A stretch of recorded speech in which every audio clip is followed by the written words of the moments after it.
Ya, alhamdulillahirrabbilalamin. Insyaallah kembali lagi bersama Ana Indah dan juga ditemani oleh Ustazah Zarifah Azizah LC. Dan juga Ana akan menyampaikan sebuah informasi ya. Buat ikhwah rahimakumullah, dibuka wakaf untuk pembangunan Masjid Al-Kausar Nasrullah dengan membutuhkan dana sebesar 100 juta rupiah yang beralamat di Jalan Parit Sambin Gang Sri Manunggal. Wakaf dapat ditransfer ke Bank Kalbar Syariah di nomor 8820133888879 atas nama Panitia Pembangunan Masjid Al-Kausar Nasrullah. Nara hubung Zulfikar dengan nomor 081255170161. Itu dia ikhwah rahimakumullah informasinya. Silakan saja ingin membagikan rezekinya dan langsung saja berinfak ke nomor yang telah Ana sebutkan, dan juga bisa menghubungi narhubung yang telah Ana sebutkan juga tadi ya. Dan alhamdulillah kembali lagi di program Fikih Wanita menemani Ikhwafillah ya.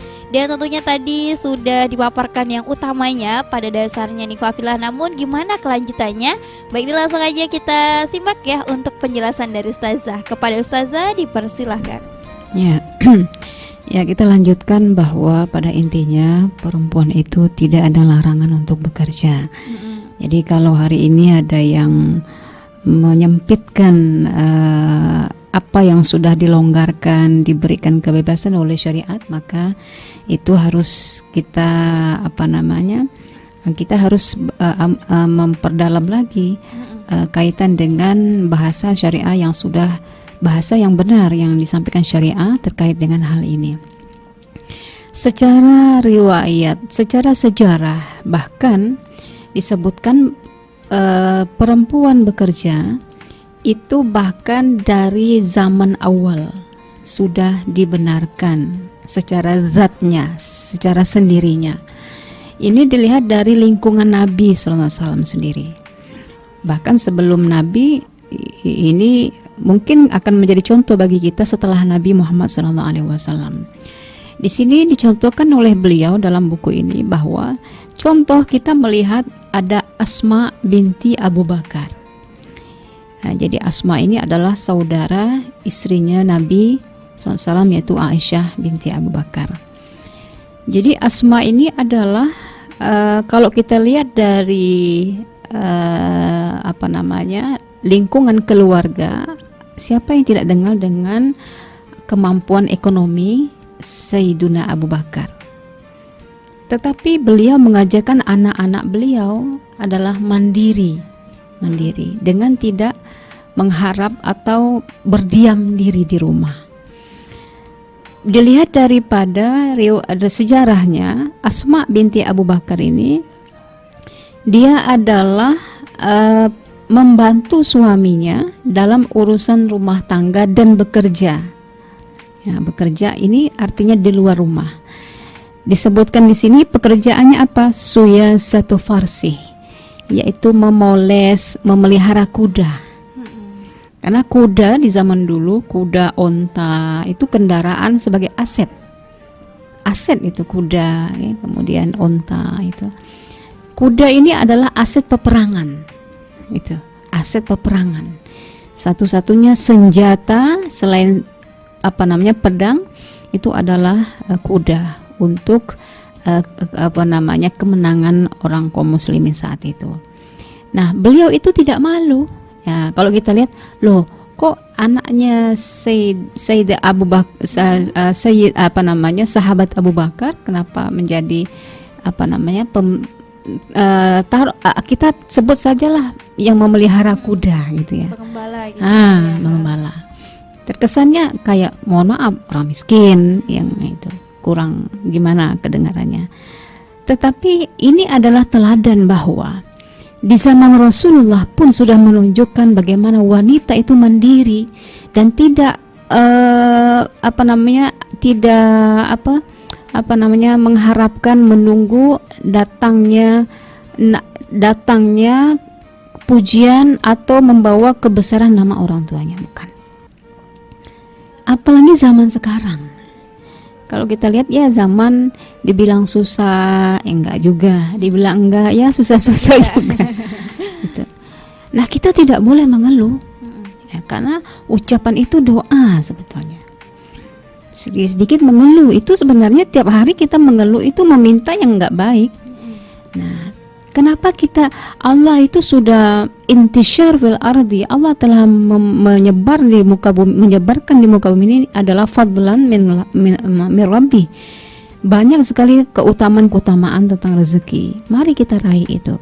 Nah, untuk meraih itu khususnya bagi perempuan ternyata syaratnya itu tidak banyak.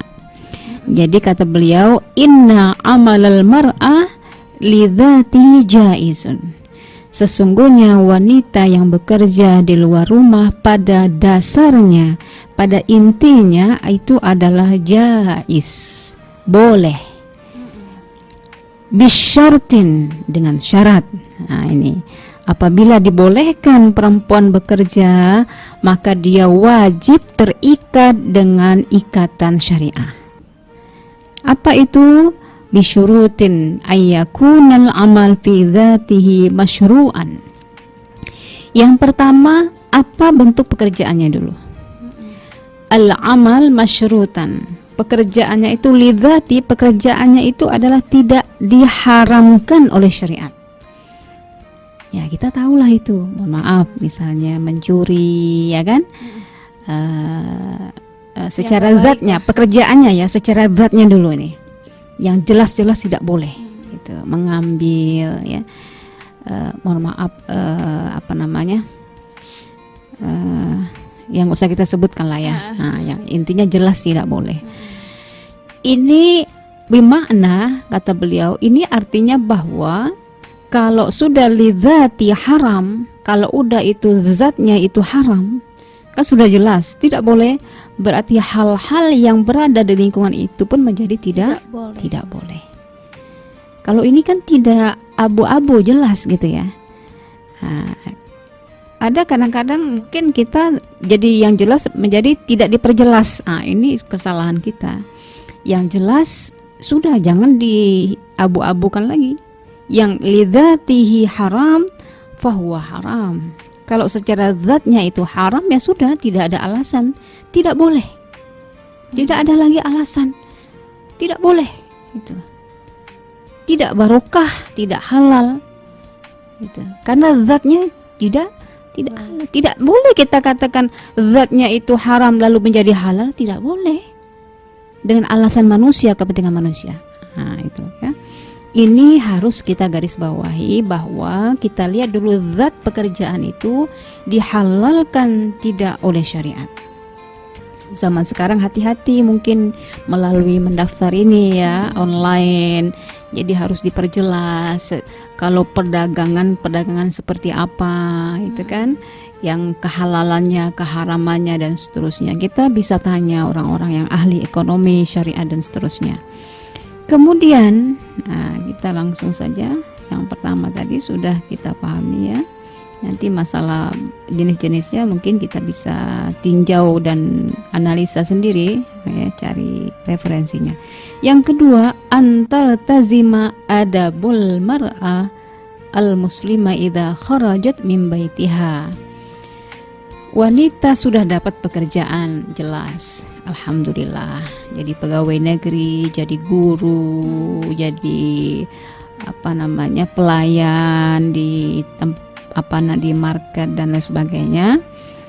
Jangan, yang kedua menyusul adalah hendaklah dia menjaga etika perempuan. Attitude ini kaitan ketika dia sudah keluar rumah tadi. Nah, inilah makanya wanita pekerja yang dimaksud wanita yang melangkahkan kakinya keluar dari tempat tinggalnya, itu namanya wanita yang bekerja. Ini dikeluarkan oleh bahasanya, kharajat min baitiha. Apa yang dia jaga dari attitude itu? Fizai, berhias. Cara berhias, menyesuaikan. Jadi sudah kita bahas juga ya, di mana kita berada kita harus bisa menyesuaikan pakaian. Bukan hanya dari faktor ketebalan, ketipisan, layak, pantas, tapi juga kenyamanan, gitu kan. Kalau kita pelayan, mungkin pakaiannya yang ringan-ringan, gitu. nggak boleh heboh-heboh gitu kan. Jangan heboh-heboh, nanti yang melihat juga bingung. Heboh lagi, jadi fitnah gitu, fizai. Nah, ini harus kita perhatikan, terutama yang masih muda-muda, bersederhanalah gitu. Kalau kita punya yang bagus-bagus pakai, tapi bersederhanalah dalam pemakaian, dari sikap. Nah, itu menunjukkan marwah, tingginya marwah perempuan sebetulnya. Tanpa dia bicara, itu sudah nampak. Kemudian wal masy. Nah, ternyata berjalan pun itu dituntut juga menunjukkan dia perempuan. Fil wal masy itu disebut juga dalam poin kedua itu. Penampilan dan berjalan. Nah, jadi memang berjalan itu menunjukkan karakter maupun siapa dia gitu. Apakah dia laki-laki atau perempuan. Tapi ini tidak bisa kita bahas secara itu ya. Kadang-kadang menyesuaikan relatif juga. Nah, intinya ini kita lihat ya kepantasan gitu ya. Dan tidak dengan hati, tinggi hati. Wal kalam wal harokah. Yang ketiga kalam. Nah, kalam ini adalah kunci sebenarnya. Kunci akhlak itu ada di kalam. Ada di lisan. Kalau bisa ditahan. Jangan semua dikeluarkan. Bergurau itu boleh dalam agama. Siapa yang melarang? Rasulullah SAW ada dalam pembahasan akhlak itu, al-mizah ahiyya mubahun aw ghairu mubah. Apakah bergurau itu tidak dibolehkan atau boleh? Boleh bergurau. Rasulullah itu bermanja, bergurau, bukan hanya dengan istri, dengan sahabat gitu. Kadang-kadang beliau memecahkan suasana dengan tawa, canda yang ringan, gitu, boleh. Jadi disesuaikan dengan kalam. Dan apalagi ini kalau pelayanan itu kan silih berganti manusia yang datang. Itu dari sikap. Kalau kita tidak bisa menahan, kita diam. Gitu.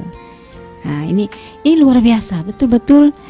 Memang kalau wanita bekerja itu bedanya mungkin bukan berarti wanita tidak bekerja lalu berbeda, tidak.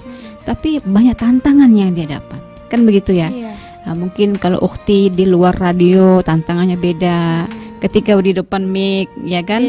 Ketika harus mengolah narasi-narasi itu kan berbeda.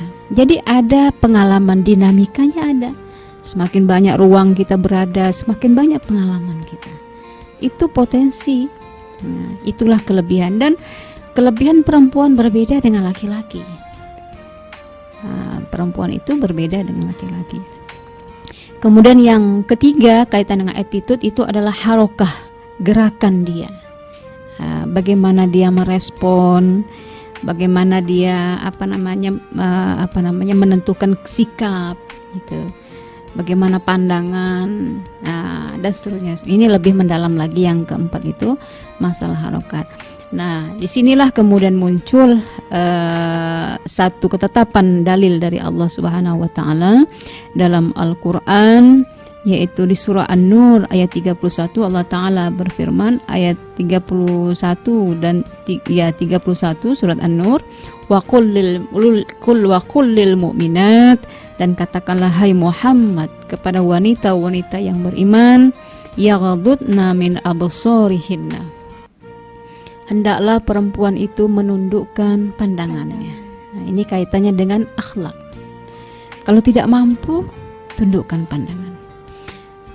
Yang dimaksud pandangan itu adalah ketinggian syahwat gitu. Khawatir tidak mampu untuk mengendalikan, maka tundukkan itu. Wa yahfadna furujahunna, karena nanti mengarah kepada nafsu.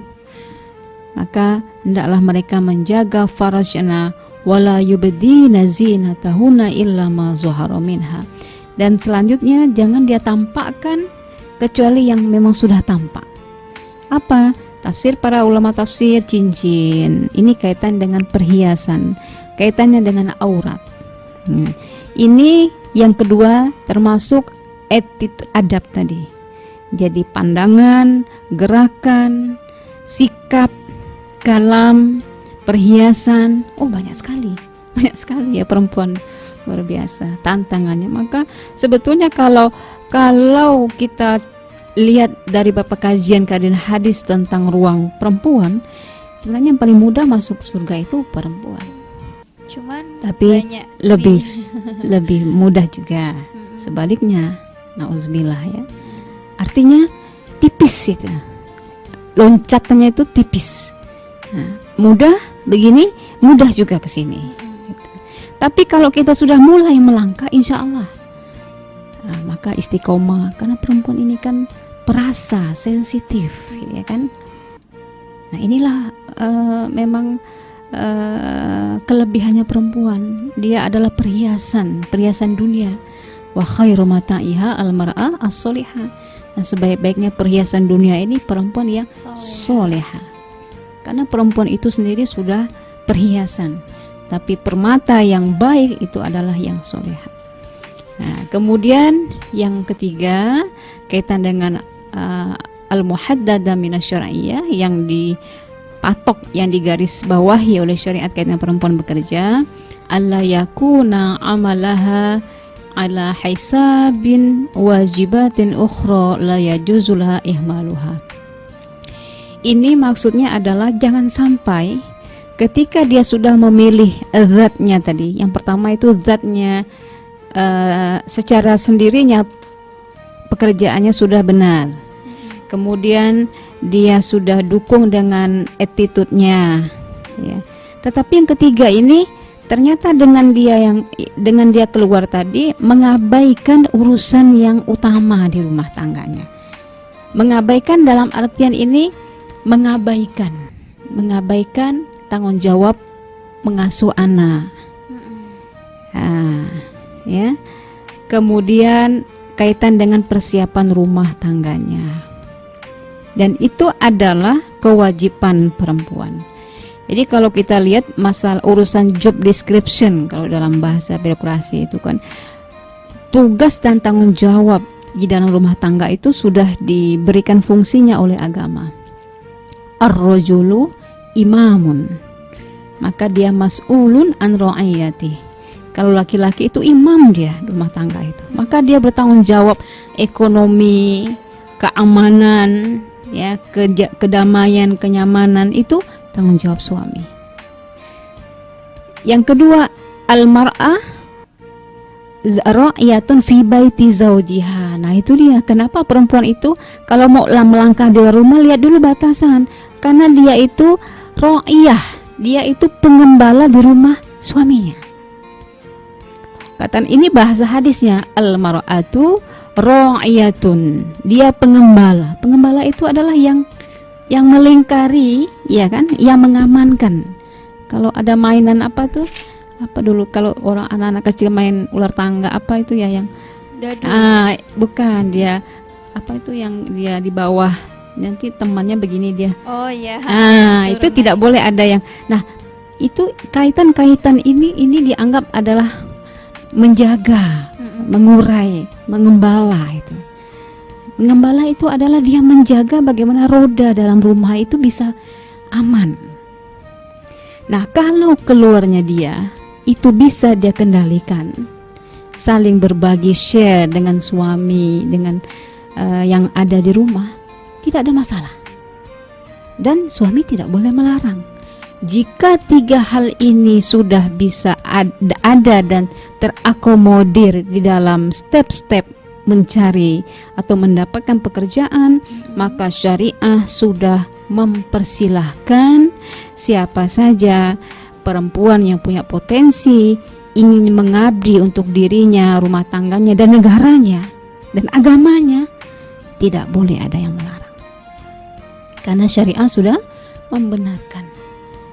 Tapi evaluasi untuk perempuan itu sendiri, sudahkah? Karena khawatir kita melangkah ini tidak diridhoi oleh Allah Subhanahu wa taala. Nanti akan bakal banyak sandungan-sandungan, ya, sambil kita ikhtiar dan berdoa kepada Allah Subhanahu wa taala. Inilah mungkin 3 poin penting al-hudud minasyar'iyyah. Batasan-batasan yang sudah digariskan oleh syariat kaitan dengan ketika dia keluar dari rumah sebagai pekerja, maka hendaklah dia perhatikan batasan-batasan ini. Wallahu a'lam. Alhamdulillahirrahmanirrahim. Tadi Fathullah rahimakumullah ya. Tapi kayaknya waktu kita tinggal 8 menit lagi nih Ustazah. Atau mau dilanjutin atau gimana Ustazah?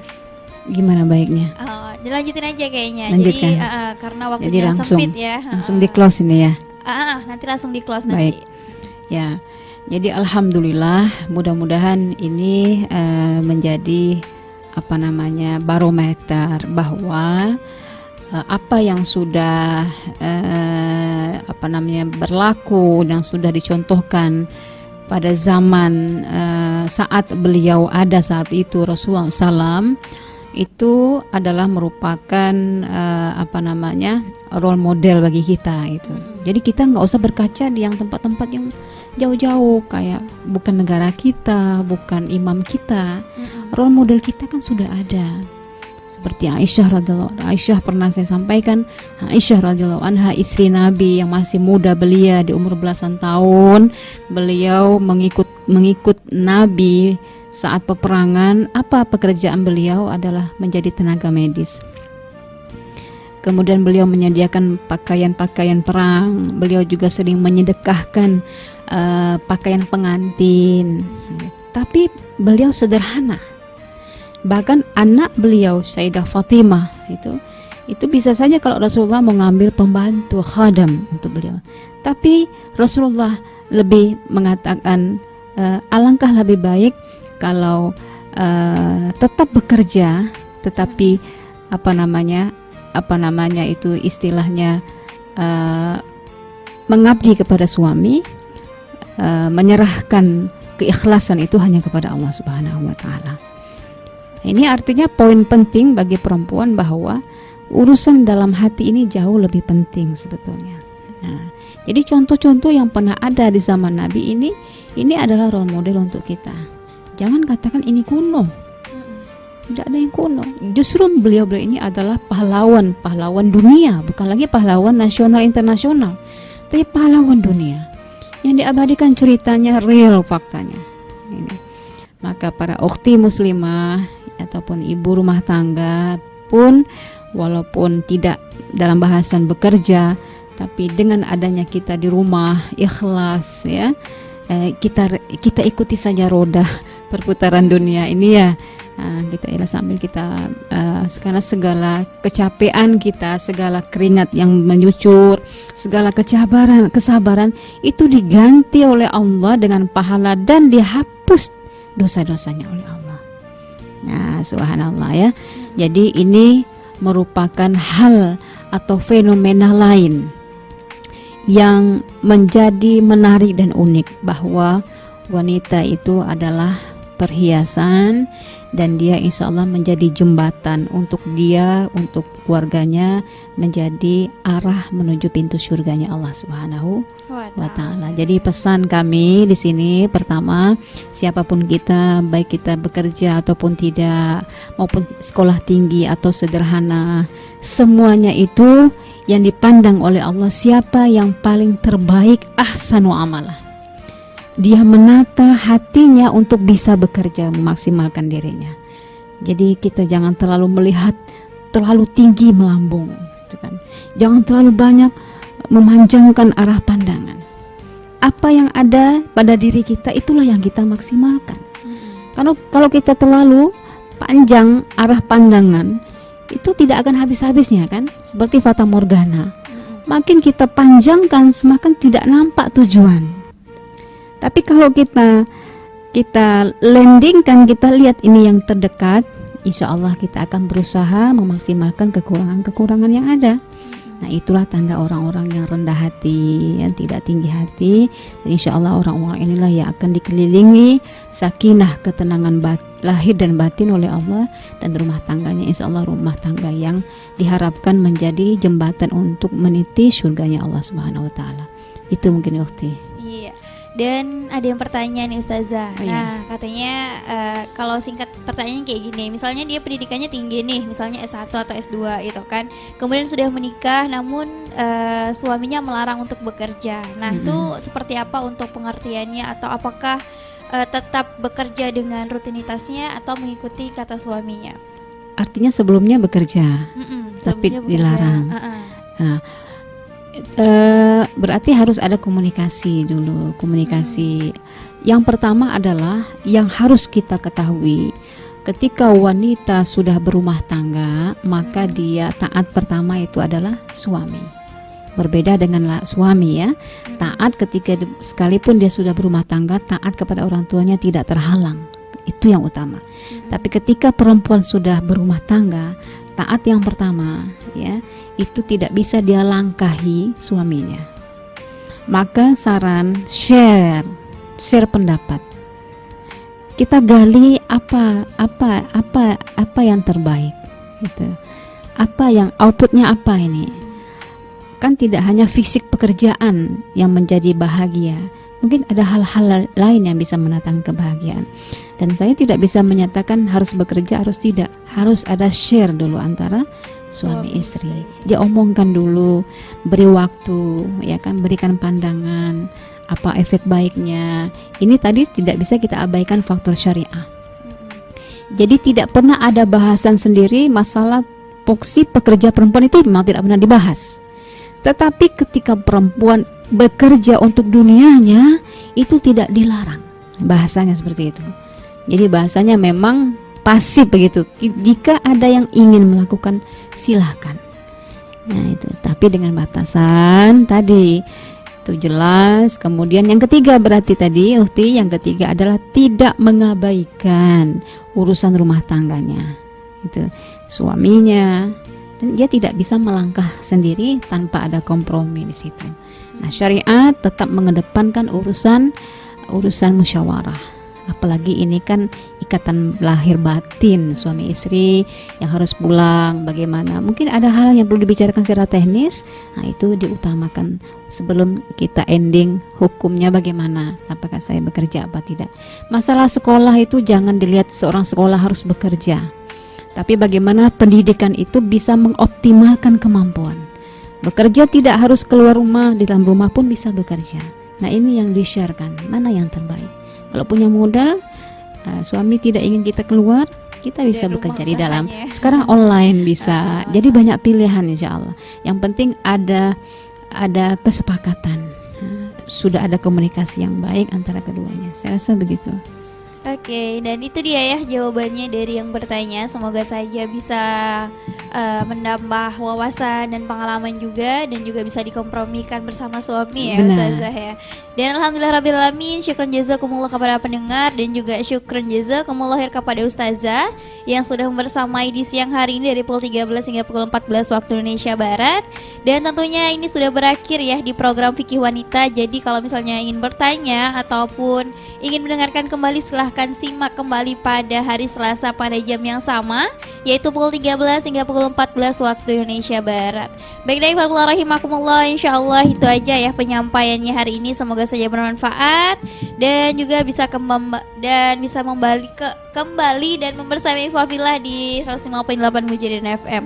Baik deh, alhamdulillahirabbil alamin. Kita tutup dengan doa penutup majelis. Subhanakallahumma bihamdika asyhadu an la ilaha illa anta astaghfiruka wa atubu ilaik. Wassalamualaikum warahmatullahi wabarakatuh.